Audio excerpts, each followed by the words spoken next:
தென்மதுரை வீரனுக்கு என்னுடைய மாமனுக்கு தேக்குமர தேகமடி அம்மாயம்மா.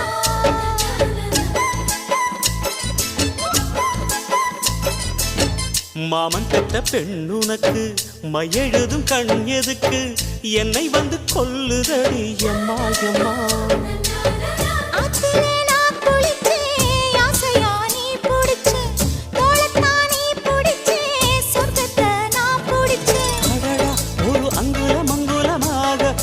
ஆசையில் முத்தங்கள் போட அதை என்னென்ன சொல்லுவேன் எப்படி சொல்லுவேன் நானே.